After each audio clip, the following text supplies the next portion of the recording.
1, 2, 3. Sound check. 1, 2, 3. Imagine waking up every day and strangers are debating your existence. It's exhausting, but the truth is simple.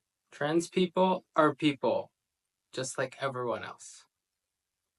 Hello, my name is Anna. I'm in my 30s. I'm from the United States, and I am a proud trans woman. Luxembourg chose me. I moved based on some political issues at the time. My job ultimately brought me here. Yes, I have found a community here. Through Segal, I found some of my best friends. It's really a place of warmth, understanding, and belongingness. One thing that I noticed almost immediately was the depth, the character, and the soul of the people that are here, and the spirit and the open-mindedness really resonated with me. You're lucky, that you got to meet me.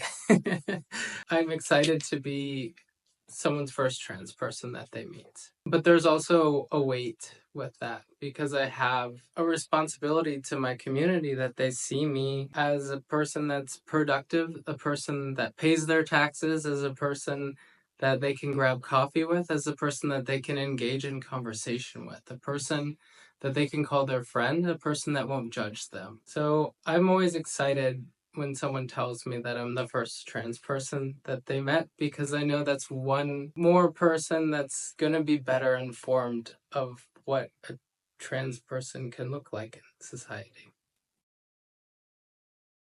It's overwhelming being a trans person in the news media cycle today. There's a lot of negative news and misinformation that's based out of hatred, misunderstanding, and fear. It can feel overwhelming and demoralizing when you're opening up a news story about trans people and no trans people are a part of the conversation. Another reason that I knew I wanted to leave the United States was when I was visiting the state Congress and listening to the Conservative Party's speech on how trans people don't exist, that trans people have a mental illness, that trans people are a mistake, that trans people don't have a place in society. There's nothing more demoralizing than sitting 2 meters away from your politician denying your existence. That was the moment. I first started to notice the change in tone, the society at large, and governments starting in 2023. It started with arguments about which bathroom to use, trans women in sports, and now executive orders make life increasingly difficult for people in the United States. An example would be only recognizing 2 genders, male and female, what you're allowed to put on your passport, where you're allowed to go to the bathroom in a federal public facility. And these executive orders can have unintended consequences. For me, as an expat of the United States, I worry about going home to see my family. I worry about seeing my daughter in the United States. I'm worried about what she'll learn.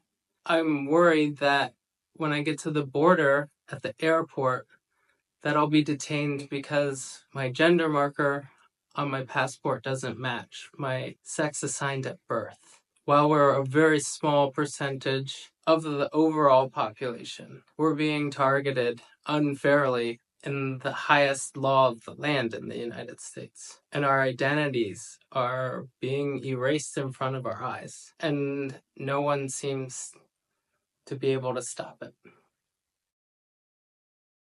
If Europe follows suit with the conservative movement that's happening in the United States, I think you have to ask yourself the question that while the smallest minorities are being targeted now and effectively erased and pushed to the margins of society even more than what they already are, what comes next? What happens to the other letters of the rainbow?